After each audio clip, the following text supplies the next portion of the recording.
இப்போ ஒரு பெரிய வேலைக்காரன், ஒரு பெரிய செல்வந்தர், அவர் வீட்டில் வேலைக்காரன், அவர் வந்து ஒரு கோயிலில் பூஜை பண்ணணும், நாளைக்கு ஒரு வாழைத்தார் வாங்கிட்டு வாடான்னு அந்த வேலைக்காரன்ட்ட சொல்றார். வாழைத்தார் பூஜை பண்றதுக்கு சாமிக்கு.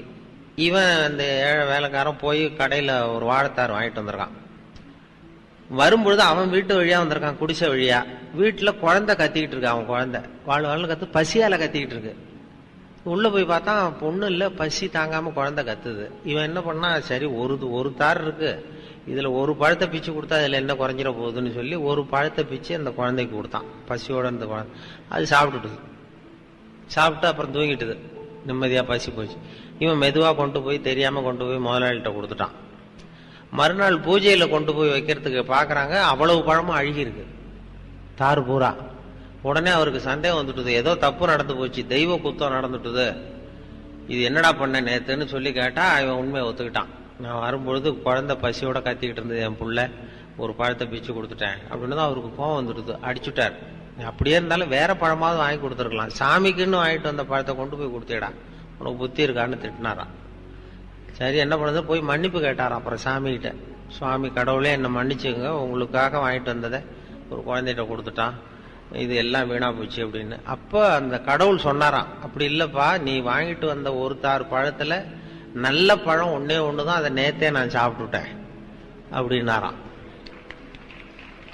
நேத்து கொண்டு போய் இந்த குழந்தை வாயில வச்சிருக்கிறான் பாருங்க, அது அந்த கடவுள் வாயில வச்சது மாதிரி.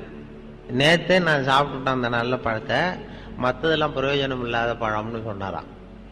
இததான் விவேகானந்தர் சொல்றாரு, நீ வந்து கடவுளுக்கு செய்யணும்னா இப்படி ஏழை ஒரு பசியால வாழற குழந்தைக்கு கொண்டு போய் கொடு, அது நேரா கடவுளுக்கு போய் சேர்ந்துரும்.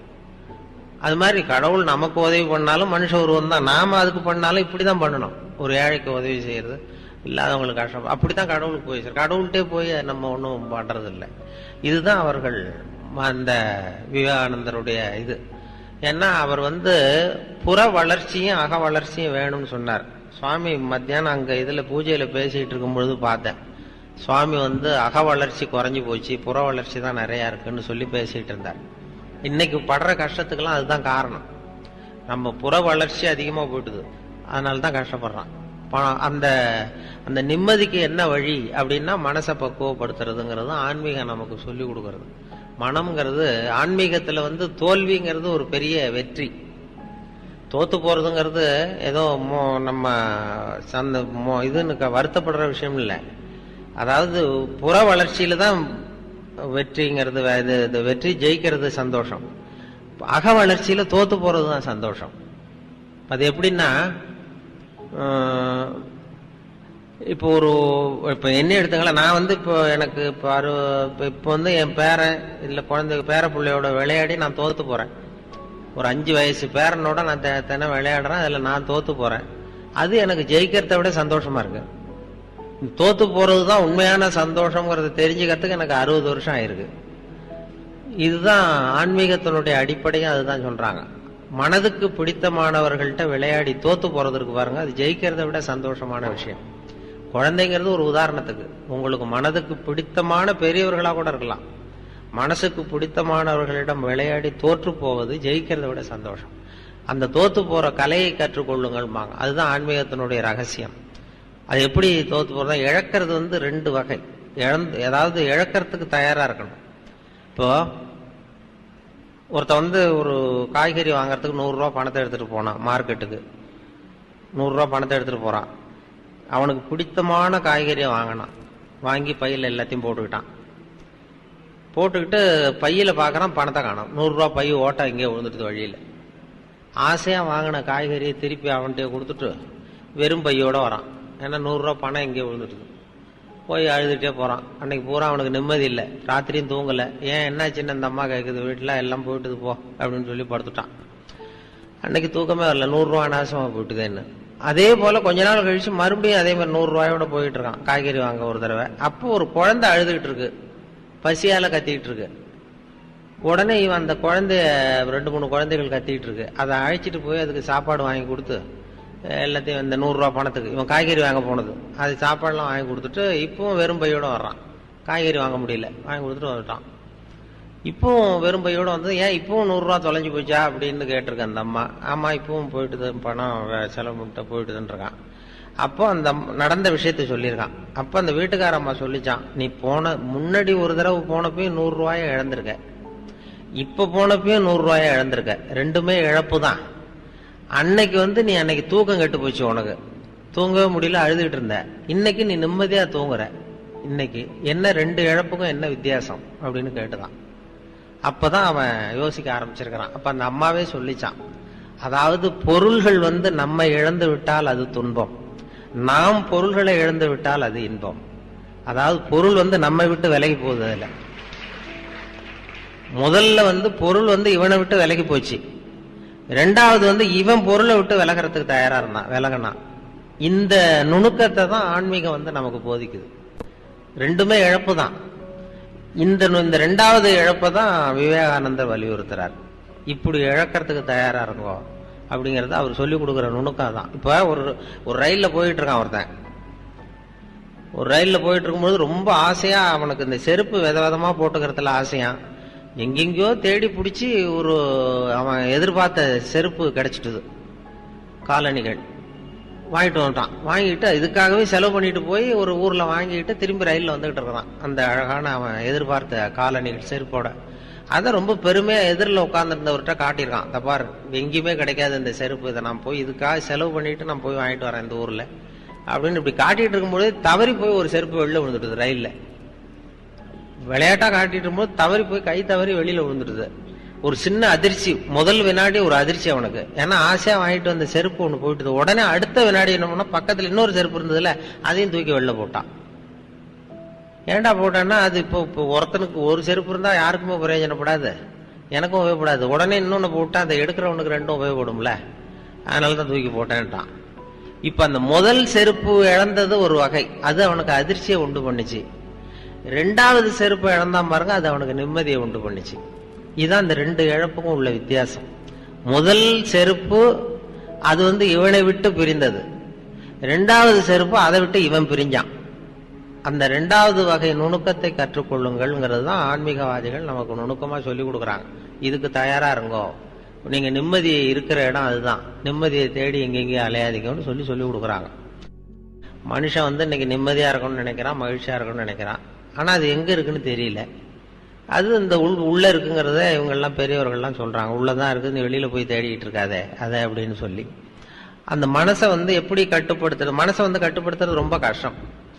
அதுதான் அருள் தந்தை வேதாத்திரி மகரிஷி சொல்லுவார், மனதை வந்து கட்டுப்படுத்துறதுக்கு முயற்சி பண்ணாதீங்க, மனதை வந்து அடக்க நினைத்தால் அது அலையும், அறிய நினைத்தால் அது அடங்கும் அப்படின்னு சொல்றார். மனசை புரிஞ்சுங்க, அது அடங்கிரும். அதை அடக்கிறதுக்கு முயற்சி பண்ணாதீங்க, அது அலைய ஆரம்பிச்சிரும் அப்படின்னு அவர் சொல்லுவார்.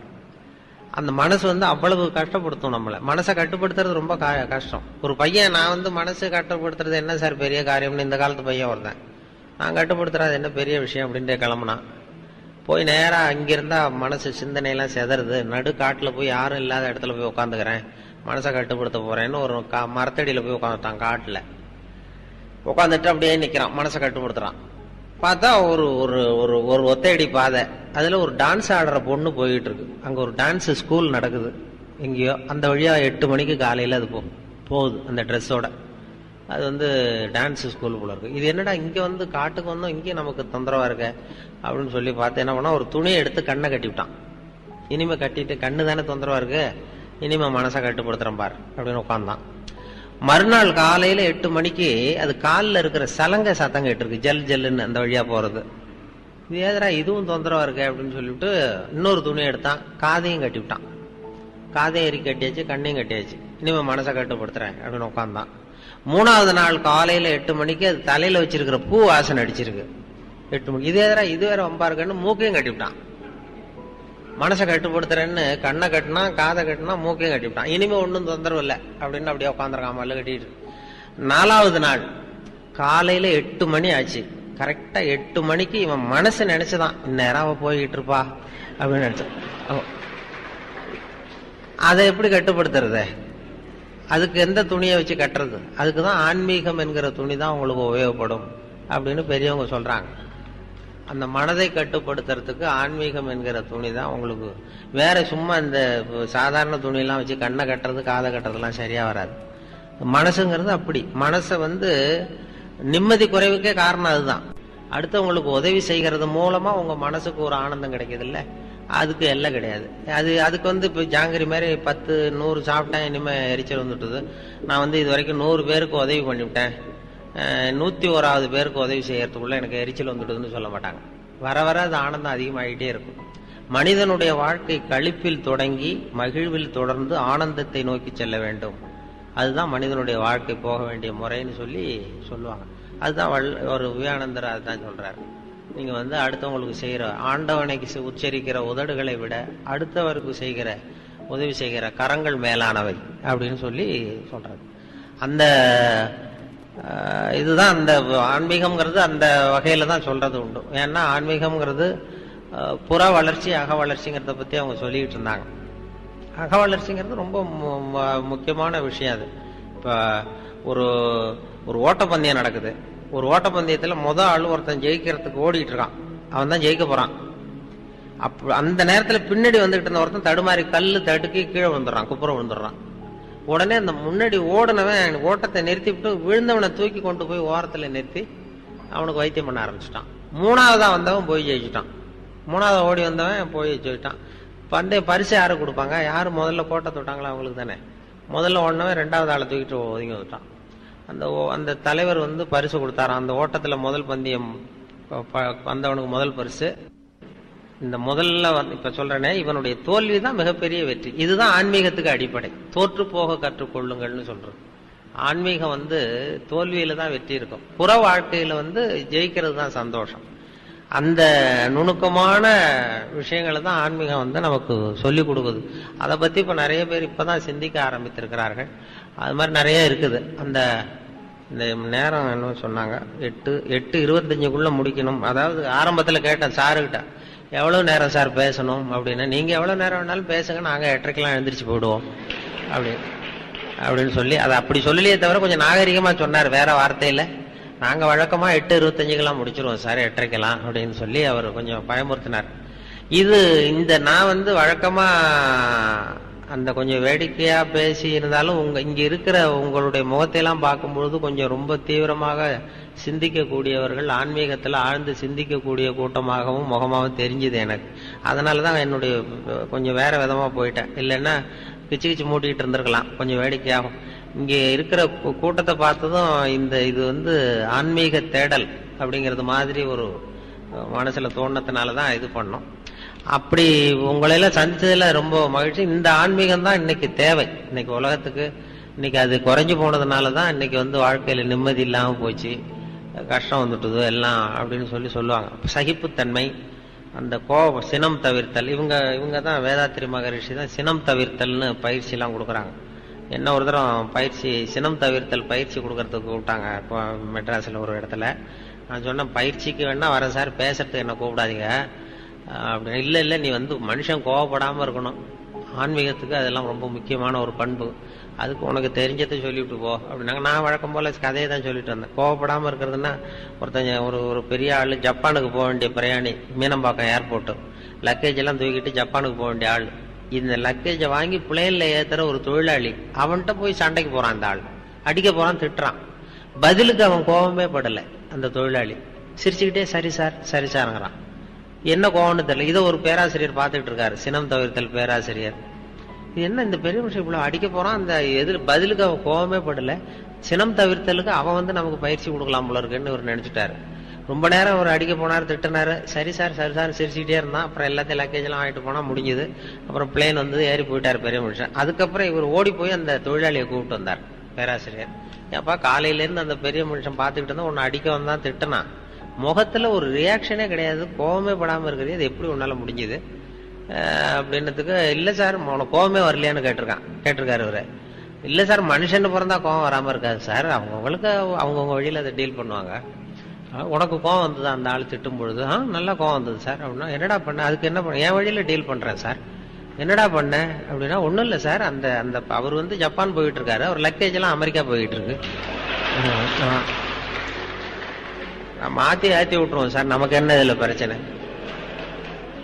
அனாவசியமா அவன்கிட்ட எதுக்கு சார் நம்ம போய் வம்பு வளர்க்கணும், டென்ஷன் ஆகக்கூடாது சார் அப்படின்னா. இதுதான் நான் அவங்க சினம் தவிர்த்தல் பயிற்சி முகாம்ல ஒரு தடவை சொல்லிட்டேன் சென்னையில.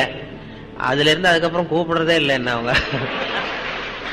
ஆமா, அதுக்கப்புறம் நானா போய் ஒரு தரம் கேட்டேன் ஒரு 5-6 வருஷம் கழிச்சு. அவர் ஏன் சார் சினம் தவிர்த்தல் கூப்பிட்டீங்களே, இந்த வருஷம் நான் மறுபடியும் வரட்டுமா அப்படின்னு. வேணாம் சார், நாங்க பாத்துக்கிறோம் சார், அது ஏதோ எங்களுக்கு தெரிஞ்ச வழியில நாங்க சொல்லி கொடுக்குறோம், நீங்க உங்க வழியில போயிட்டு இருங்க சார். அப்படி அந்த சினம்ங்கிறது, சினம் தவிர்த்தலுக்கு முறையான பயிற்சி கொடுக்குறாங்க அவங்க. அதெல்லாம் ஆன்மீகத்து பண்புகளை வளர்க்கறதுக்கு ஒரு பெரிய இது மாதிரி சகிப்புத்தன்மைங்கிறதும் ஒரு பெரிய விஷயம். Tolerance, international year of tolerance கொண்டாடினாங்க 1995 வருஷத்தை, சர்வதேச சகிப்புத்தன்மை ஆண்டு. அப்ப ரேடியோவில் ஒரு கதை சொன்னோம் அந்த சகிப்புத்தன்மை பத்தி. அது என்னன்னா, அந்த டாக்டர் கதை. அந்த டாக்டர் ஒருத்தர் ரூம்ல உட்காந்துருக்காரு. ஒரு டாக்டர் ரொம்ப பிஸி டாக்டர். வெளியில வரிசையா பெஞ்சு போட்டிருக்கு. 40 பேர் உட்காந்துருக்கான் டாக்டரை பாக்கிறதுக்கு கியூல. 40 பேரும் சட்டையை கட்டி சுருட்டி வச்சிருக்கான். 40 பேர் வாயிலையும் 40 தெர்மாமீட்டர் இருக்கு. எல்லாம் ஒரே வியாதிக்கா வந்திருப்பான். தெர்மாமீட்டரோட உட்காந்துருக்கான் 40 பேர். அதே தெருவில் ஒருத்தன் காலண்டர் மாட்டுறதுக்கு ஆணி அடிச்சிருக்கான். விரல் நசுக்கி போச்சு. சரி, நம்ம தெரு தானே சிஸ்டர், இதுல ஏதாவது வச்சு விடுங்கன்னா, நீ 41வது ஆளா உட்காரு அப்படின்னு இருக்கு அந்த நர்ஸு. சரின்னு உட்காந்துருக்கான். சட்டையை கயிட்டு இருக்கு. இல்லடா, இங்க விரல் தான் சிஸ்டர், இவர் எல்லாரையும் பார், எல்லாம் சட்டையை கட்டி வச்சிருக்கான். சரி, நமக்கு என்னன்னு சட்டையை கட்டி சுருட்டி பந்து மாதிரி வச்சான். வாயை தோற அப்படின்னு திறந்தான். ஒரு தெர்மாமீட்டர் வச்சுட்டு ஓடி போச்சு. இவன் வாயில தெர்மாமீட்டர் வச்சுக்கிட்டு யோசிக்கிறான், இது எதுக்கு தெர்மாமீட்டர் வச்சாங்க, விரல் தானே நசுக்கி இருக்கிறோம், எதுக்குன்னு போனா வாயை திறக்க முடியல. சரி, பக்கத்துல இருக்கிறவனை கேட்கலாம்னா அவனும் ஏதோ பேசுறதுக்கு தயாரா இருக்கான்.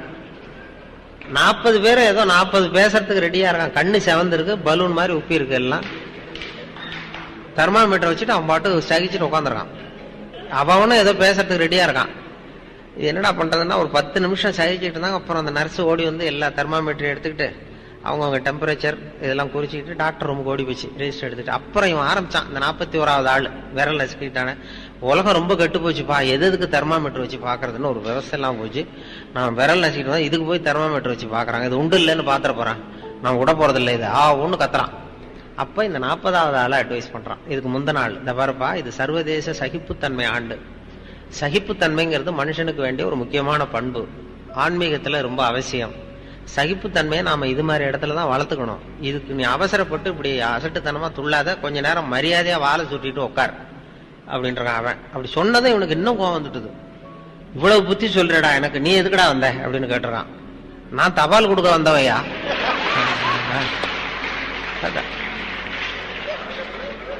நான் தினம் இப்படி வருவேன், சட்டையை கட்ட சொல்லுவாங்க, கட்டி வைப்பேன், தெர்மாமீட்டர் வச்சு பார்ப்பாங்க, பார்த்தா நான் பாட்டு கொடுத்துட்டு மறுபடியும் சட்டையை போட்டு லெட்டர் கொடுத்துட்டு போறேன். பெண்ணை கட்டு போய் எல்லாரும் சகிப்புத்தன்மை வளர்த்துங்கப்பா அப்படின்னு சொல்லிட்டு போனான்.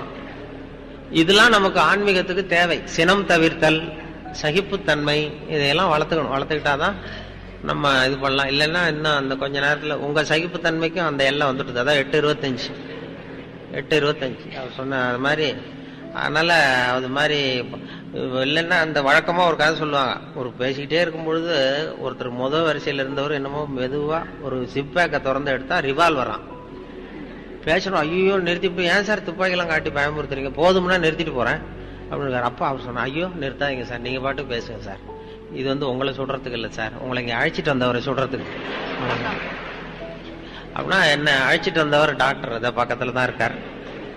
அவருடைய பாதுகாப்பும் ரொம்ப முக்கியம்ங்கிறதுனால அவருடைய பாதுகாப்பும் ரொம்ப முக்கியம். ஒருத்தர் இருந்தானா நம்ம மாதிரி ஒரு ஆளு, நேரா ஒரு சைக்கியாட்ரிஸ்ட் கிட்ட போனான், மனோதத்துவ டாக்டர் கிட்ட. சார், நான் ஒரு முக்கியமான ஒரு கேஸ் உங்ககிட்ட வந்திருக்கேன்றான். அவரு மனோதத்துவ டாக்டர், என்னடா உனக்கு கேஸ்னா, நான் செத்து போயிட்டேன் சார் அப்படின்றான். மனோதத்துவ டாக்டர் கிட்ட நான் செத்து போயிட்டேன் டாக்டர் அப்படின்னு தான் அவன் புரிஞ்சுக்கிட்டார். இது நம்ம கிட்ட வர்ற கேஸ் தான் இது. நீ இல்லடா நீ உயிரோட இருக்கப்பா அப்படின்னு இருக்காரு. இல்ல சார், உங்களுக்கு தெரியல, நான் செத்து போயிட்டேன், எனக்கு தெரியுது நல்லா அப்படின்றான். அவரு நினைச்சுட்டாரு, இது வாழும்போதே செத்து போகிறதுன்னு ஒரு பெரிய தத்துவம் சொல்றாங்க, இவன் வாழும்போதே செத்து போறேன்னு சொல்றானே, செத்துட்டேங்கிறானே, இவனை எப்படியாவது சரி பண்ணணும். நம்மளை விட்டா இங்க டாக்டர், மனோதத்துவ டாக்டர் வேற யாரும் கிடையாது, இவனை எப்படியாவது இவனை பண்ணின, இவனை திருத்தி காட்டுறேன் அப்படின்னு சொல்லி, என்கிட்டயே சவால் விடுறியானே, உன்னை நான் நீ உயிரோட இருக்கேங்கிறத நான் இப்ப காட்டுறேன், இந்த மாதிரி கிள்றான் பாரு, வலிக்குதா? வலிக்குது. எனக்கு கிள்றான், வலிக்குது. அதனால 2 பேரும் உயிரோட இருக்கோமா? இல்ல டாக்டர், உங்களுக்கு ஒன்றும் புரியலங்கிறான். என்னென்னவோ பண்ணி நான் பேசிக்கிட்டு இருக்கேன்டா, நான் பேசுறேன், நீ பதில் சொல்ற, அதனால 2 பேரும் உயிரோட இருக்கோம்ப்பா அப்படின்னா, அதெல்லாம் உங்களுக்கு ஒன்றும் தெரியல டாக்டர், நான் செத்துட்டேன் டாக்டருங்கிறான். அவருக்கு ஒரு பெரிய சவாலா போச்சு அந்த டாக்டருக்கு. நீ என்னடியா உன் வேலையை காட்டுற, இரு பாரு அப்படின்னு சொல்லிட்டு ஒரு ஊசி எடுத்தார். இந்த பாடுறா, உயிரோட இருக்கிறவன் உடம்புல ரத்தம் வரும் இல்லையா? வரும் டாக்டர், ஒத்துக்கிறேங்கிறான். அப்படியே இரு, மேற்கொண்டு போகாத. உயிரோட இருக்கிற உடம்புல ரத்தம் வரும், சரிதானே? சரிதான். டபார் அப்படின்னு அவர் தன்னுடைய கையிலேயே ஒரு குத்து குத்துனாரு ஊசியால. ரத்தம் வந்தது. பாத்தியா, ரத்தம் வருது. நான் உயிரோட இருக்க, ரத்தம் வருதா? வருது டாக்டர். அப்படின்னா உன் விரல கொண்டா அப்படின்னு சொல்லி அவன் விரல ஒரு குத்து குத்துனாரு. ரத்தம் வந்து பாத்துக்கோ, ரத்தம் வந்துடுது. இப்ப என்ன சொல்ற, என்னை பத்தி என்ன நினைக்கிற, என்கிட்ட வந்து இந்த போடு போடு அப்படின்னு இருக்காரு. அப்போ அவன் சொன்னான, உண்மையிலேயே வந்து நீங்க ரொம்ப திறமையான டாக்டர் தான் சார், ரொம்ப கெட்டிக்கார டாக்டருங்கிறத ஒத்துக்கிறேன் அப்படின்னு இருக்கான். எப்படிடா சொல்ற அப்படின்னு இருக்காரு. ஒரு செத்து போன உடம்புல இருந்தே ரத்தத்தை எடுக்கிறீங்களே அப்படின்னா, அதான் வாழும் போதே செத்து போறவன். இததான் நம்ம இந்த காலத்துல பாக்குறோம். அன்பு அதிகமா இருந்தா அது எப்படி கெடுதல் பண்ணும் அப்படிங்கிற சந்தேகம் உங்களுக்கு வரலாம். தசரதன் கதை என்னாச்சு? கைகேயி மேல வச்சு அளவு கடந்த அன்பு. ராமன் வந்து காட்டுக்கு போறாப்புல ஆயிட்டுது இல்ல. தசரதன் எப்பேற்பட்ட அரசன். விஸ்வாமித்திரர் சொல்றார், என்ன மாதிரி முனிவர்களுக்கும் தேவர்களுக்கும் ஏதாவது கஷ்டம் வந்தா முதல்ல முருகன் கிட்ட போவோம், அப்புறம் பரமசிவனை போய் பார்ப்போம், அதுக்கப்புறம் திருமால் கிட்ட போவோம், அப்புறம் பிரம்மன் இந்திரன் இவங்களெல்லாம் போய் பார்ப்போம். இவங்களால எல்லாம் முடியலன்னா கடைசியில் அயோத்திக்கு வருவோங்கிறார். உன்னை விட்டா வேற கதி உண்டோ அப்படின்னு தசரதனை பார்த்து விஸ்வாமித்திரரே சொல்றார். அப்பேற்பட்ட அரசன் தசரதன் கைகேயி காலில் வந்து விழறான். உன் பாதங்களை தொட்டு கெஞ்சி கேட்டுக்கிறேன், ராமனை காட்டுக்கு அனுப்பாதேங்கிறான். தசரதனுடைய இந்த நிலைமைக்கு என்ன காரணம்? அவன் கைகேயி மேல வச்ச அளவு கடந்த அன்புதான் காரணம்.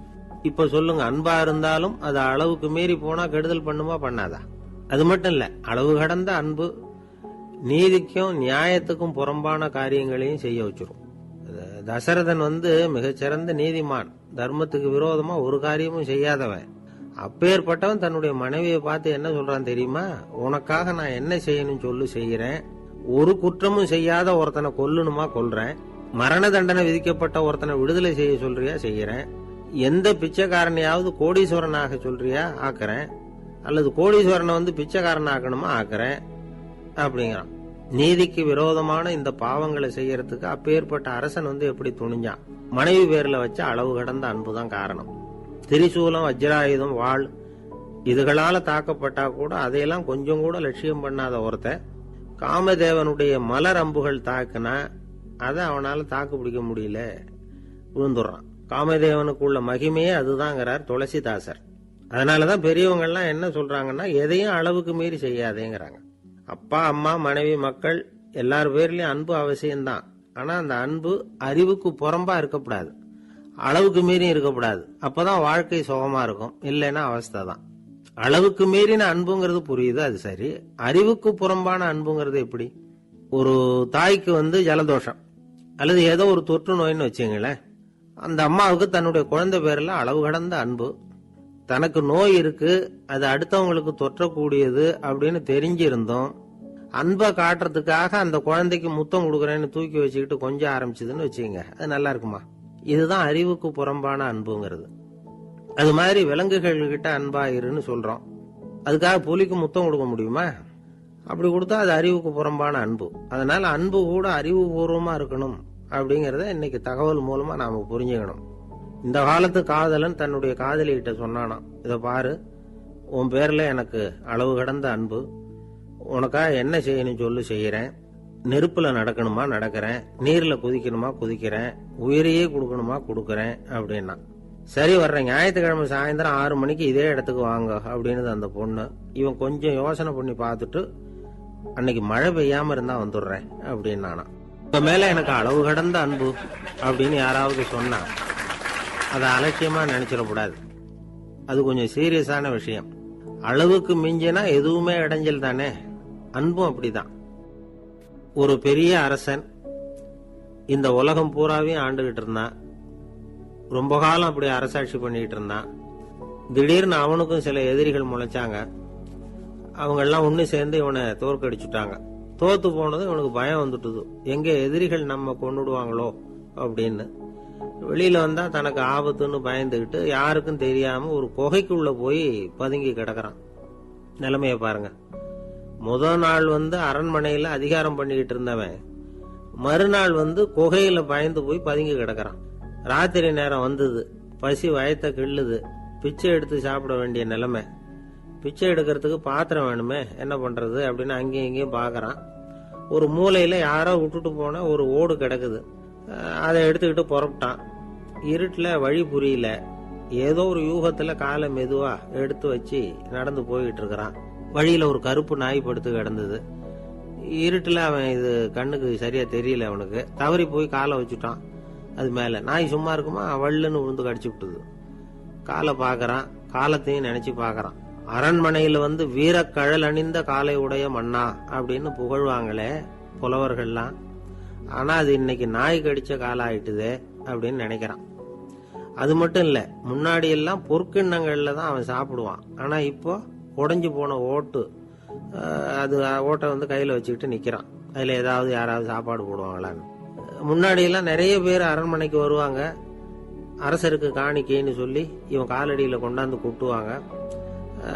அப்போலாம் இவன் அந்த ஜனங்களுடைய முகத்தை திரும்பி கூட பாக்குறது இல்ல, ரொம்ப கர்வமா உட்கார்ந்துருப்பான். அதே ஆளு இன்னைக்கு எல்லாரு கண்ணுலயும் படுறது மாதிரி பிச்சை எடுத்துக்கிட்டு இருக்கிறான். அப்போலாம் காணிக்கைகளை தன்னுடைய கையால வாங்குறது தனக்கு கௌரவ குறைச்சல்னு நினைச்சு தன்னுடைய வேலைக்காரங்களை விட்டு தான் அதை வாங்க சொல்லுவான். இப்ப பாத்தீங்கன்னா அவனே தன் கையாலேயே பிச்சை வாங்குறான். நினைச்சு பாருங்க, அந்த மனுஷன் முத நாள் அரசன், மறுநாள் பிச்சைக்காரன். எவ்வளவு வித்தியாசம்! செல்வம் தான் இப்படி ஒரு வித்தியாசம் ஏற்படுறதுக்கு காரணம். அப்படிப்பட்ட செல்வம் வாழ்க்கையை நடத்துறதுக்கு நமக்கு தேவைதான். ஆனா அதையே நாம அடைய வேண்டிய பயனா நினைக்கிறோம் பாருங்க, அதுதான் வேடிக்கை. இத நம்மாழ்வார் அழகா ஒரு பாசுரத்துல சொல்றார். ஒரு நாயகமாய் ஓட உலகுடன் ஆண்டவர், கருணாய் கவர்ந்த காலர், சிதைகிய பானையர், பெருநாடு காண இம்மையிலே பிச்சைதாம் கொள்வர், திருநாரணன் தாழ் காலம் பெற சிந்தித்து உய்மினோ அப்படிங்கிறார் நம்மாழ்வார். இந்த காலத்திலும் ஒரு ஊர்வலம், ஒரு பெரிய மனுஷருக்கு பிறந்த நாள் விழா. அவரு குதிரை மேல ஏறி முன்னாடி போயிட்டு இருக்கிறார். அவருக்கு பின்னாடி ஒரு 100 பேர் தொண்டர்கள், அவங்க பாட்டுக்கு போறாங்க. எல்லாம் பணம் கொடுத்து ஏற்பாடு பண்ணவங்க, எல்லாம் பணம் வாங்கிட்டு பின்னாடி போயிட்டு இருக்கிறாங்க. கொஞ்ச தூரம் நடந்ததும் கால் வலிக்க ஆரம்பிச்சுட்டுது. ஒவ்வொருத்தரும் அப்படியே ஒதுங்க ஆரம்பிச்சுட்டாங்க. அதான் முன்னாடியே பணம் கிடைச்சிட்டுதே, இனிமே ஒதுங்கினா என்னன்னு ஒதுங்கிட்டாங்க. ஒரு கட்டத்துல குதிரையில போறவர் தற்செயலா திரும்பி பாக்குறாரு, பின்னாடி யாருமே இல்ல, எல்லாரும் ஓடி போயிட்டாங்க. ஒரே ஒரு ஆள் மட்டும் ரொம்ப விசுவாசமா பின்னாடி நடந்து வந்துகிட்டு இருந்தான். ஏன்பா நீ மட்டும் வந்துகிட்டு இருக்கிறிய, நீ வீட்டுக்கு போகலையான்னு கேட்டிருக்காரு அவரு. நீங்க அந்த குதிரையையும் அதுக்குள்ள வாடகை பணத்தையும் கொடுத்துட்டீங்கன்னா நானும் போயிடுவேன் அப்படின்னு நானா இந்த ஆள். ஒரு ஊர்ல ஒரு ஆள் இருந்தான், தையல் கடை வச்சிருந்தான். அவங்கிட்ட ஒருத்தன் ஒரு சட்டை துணி எடுத்து கொடுத்து தைக்க சொல்லியிருந்தான். வர்ற சனிக்கிழமை வா வாங்கிட்டு போ அப்படின்னு அவன் சொல்லியிருந்தான். அதே மாதிரி இவன் வந்தான், அவன் தச்சு வச்சிருந்த சட்டையை கொடுத்தான். இவன் வாங்கி அங்கேயே போட்டு பார்த்தான். கை நீளம் ஒண்ணுக்கு ஒண்ணு வித்தியாசமா இருந்தது. வலது கை இடது பக்கத்தை விட நீளம் குறைச்சலா இருந்தது. அவன் முணுமுணுக்க ஆரம்பிச்சுட்டான், என்ன இது இப்படி தைச்சுட்டியேன்னு. இதுக்கு அவன் சொன்னான், ஐயோ இதுக்காகவா சங்கடப்படுறீங்க? இப்ப எதிரில் இன்னொருத்தன் வரான், இவனை பாக்குறான், இவன் போட்டிருக்கிற சட்டையை பாக்குறான், ஆஹா அற்புதம்ங்கிறான். சும்மா சொல்லக்கூடாது, ரொம்ப நல்லா இருக்கு, நிச்சயமா இது இந்த ஊர் மேல தெருவில் இருக்கிற ஒருத்தன் இருக்கானே, அவன் தச்சதா தான் இருக்கணும் அப்படின்னா. இதை கேட்டதும் அவனுக்கு ஆச்சரியம், எப்படி அவ்வளவு கரெக்டா கண்டுபிடிச்சிங்க அப்படின்னு கேட்டிருக்கான். இதுக்கு அந்த வழிபோக்கன்னு சொன்னானா, அவன் ரொம்ப கெட்டிக்காரன், உங்களை மாதிரி உடம்பும் கையும் வளைஞ்சு போன ஒரு ஆசாமிக்கு அவனை தவிர வேற யாராலேயும் இவ்வளவு பொருத்தமான ஒரு சட்டையை தைக்க முடியாது அப்படின்னானா. பாருங்க, அவனுக்காக இவன் அனுசரிக்க போய் இவனோட நிலைமை எப்படி ஆயிட்டுது பாருங்க. இதே மாதிரிதான் சில சடங்குகளும் சம்பிரதாயங்களும் நம்மளை கோமாளி ஆக்கி விட்டுரும். எதுவா இருந்தாலும் அதுல அறிவுபூர்வமான அணுகுமுறை அவசியம். ஒரு நர்ஸ் அவசரமா ஓடி டாக்டர் கிட்ட சொல்லிச்சான், டாக்டர் ஒரு தப்பு நடந்து போச்சு, 10ஆம் நம்பர் பெட்ல இருக்கிற பேஷண்ட்டுக்கு காலில் ஆபரேஷன் பண்றதுக்கு பதிலாக கையில ஆபரேஷன் பண்ணி விட்டீங்க. கை ஆபரேஷன் பண்ணிக்க வேண்டிய ஆள் 7ஆம் நம்பர் பெட்ல இருக்கார் அப்படின்னு தான். அதுக்கு இவர் பதட்டப்படாம சொன்னாராம், பரவாயில்ல, இவரை தூக்கி 7ஆம் நம்பர் பெட்டில போட்டுரு அப்படின்னாராம். ஒரு மாணவனை பார்த்தேன், என்ன தம்பி படிப்புலாம் எப்படி இருக்குது அப்படின்னு விசாரிச்சேன். அவன் ரொம்ப அழுத்துக்கிட்டான். நான் நல்லா தான் சார் படிக்கிறேன், இருந்தாலும் புத்தியில சரியா ஏற மாட்டேங்குது சார் அப்படின்னா. சரி, இவனும் நம்ம ரகம்தான் அப்படின்னு சொல்லி முடிவு பண்ணிட்டோம். கல்வி கற்கக்கூடிய ஒரு மாணவன் சம்பந்தப்படுற புத்திகள் பல வகை. அதை பத்தி ஒரு பெரியவர் விளக்கி இருக்கிறார். மிருத்து புத்தின்னு ஒண்ணு இருக்குதான். மிருத்துன்னா மண்ணு. மண்ணால செவுறு கட்டுறோம்ல, மண் சுவர்ல ஆணி அடிக்கிறதும் சுலபம், அதை பிடுங்கி எடுக்கிறதும் சுலபம். அது மாதிரி சில பேர் குரு சொல்லி கொடுக்கறத சுலபமா கேட்டு தெரிஞ்சு வச்சுக்குவாங்க, கொஞ்ச நேரத்துல சுலபமா மறந்தும் போயிடுவாங்க. இது மிருத்து புத்தின்னு பேரு, மண் புத்தி. தாரு புத்தின்னு ஒண்ணு உண்டான். தாருன்னா மரம். அதுல பச்சை மரத்துல ஆணி அடிக்கிறது சுலபம், ஆனா அதை எடுக்கிறது கஷ்டம். அது மாதிரி ஆசிரியர்கிட்ட இருந்து கேட்டதை கவனமா மனசுல பதிய வச்சுக்கிட்டு அதை மறக்காம இருக்கிறது தாரு புத்தி. பட்ட மரமா இருந்தா அதுல ஆணி அடிக்கிறதும் கஷ்டம், அடிக்கிற ஆணியும் சீக்கிரம் நழுவிடும். அது மாதிரி கேட்கிற விஷயம் மனசுல பதியறதும் கஷ்டம். அப்படியே பதிஞ்சாலும் அது நீடிச்சு இருக்கிறதும் கஷ்டம், கொஞ்ச காலத்துல மறந்துடும். இன்னொரு வகை புத்தி ஒண்ணு உண்டு, அதுக்கு பேரு சிலா புத்தின்னு பேரு. சிலான்னா கல்லு. ஒரு கருங்கல்லுல 4 துளைய போட்டு ஒரு துளையில உளிய வச்சு அடிச்சா மற்ற துளை வழியாவும் பிளந்து கல்லு 2ஆயிடும். அது மாதிரி சந்தியான இடங்கள்ல குறிப்பா ஒரு பொருளை சொன்னா அதை வச்சுக்கிட்டு மத்ததையும் தெரிஞ்சுக்கிறது, அது சிலா புத்தின்னு பேரு. வேணு புத்தின்னா என்ன தெரியுமா? வேணுன்னா மூங்கில். மூங்கில் கணுவுல ஒரு பக்கம் உளிய வச்சு அடிச்சா 2 பக்கமும் பிளந்துரும். அது மாதிரி ஒரு செய்தியை கேட்டுக்கிட்டு இருக்கிறப்பவே அதோட முன்பின் தொடர்களையும் தெரிஞ்சுக்கணும், அது வேணு புத்தி. தைல புத்தின்னு ஒண்ணு உண்டு. தைலம்ங்கிறது எண்ணெய். தண்ணியில ஒரு துளி எண்ணெயை விட்டா அது தண்ணி பூரா பரவி போடுதுல்ல, அது இப்படி பரவுறது மாதிரி ஆசிரியர் சுருக்கமா ஒரு கருத்தை சொன்னா அதை வச்சுக்கிட்டு பூரா விஷயங்களையும் தெரிஞ்சுக்கணும், அது தைல புத்தி. கற்பூர புத்தின்னு ஒண்ணு கேள்விப்பட்டிருக்கோம். அது எப்படின்னா, கற்பூரம் தீ பட்ட உடனே பிடிச்சுக்கும். ஆசிரியர் சொன்ன உடனே நுண்ணறிவோட பாடங்களை புரிஞ்சுக்கிறது இந்த வகை புத்தி.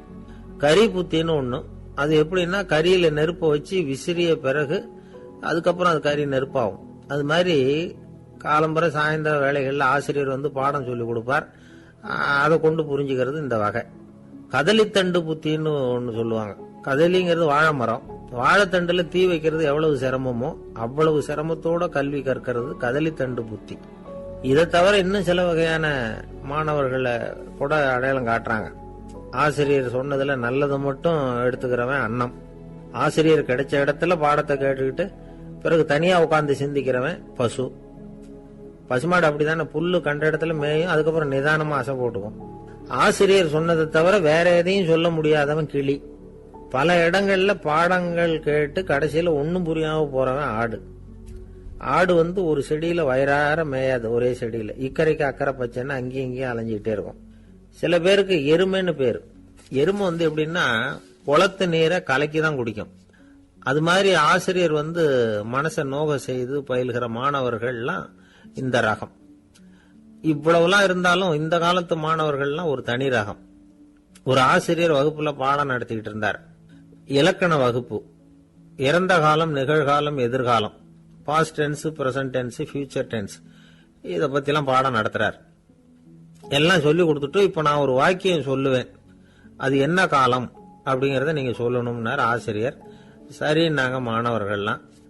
நான் நாளைக்கும் பாடம் நடத்த போகிறேன், இது என்ன காலம் அப்படின்னு கேட்டார் ஆசிரியர். அதாவது நான் நாளைக்கும் பாடம் நடத்த போகிறேன், இந்த வாக்கியம் என்ன காலம்னு கேட்டார். ஒரு பையன் மெதுவா எந்திரிச்சு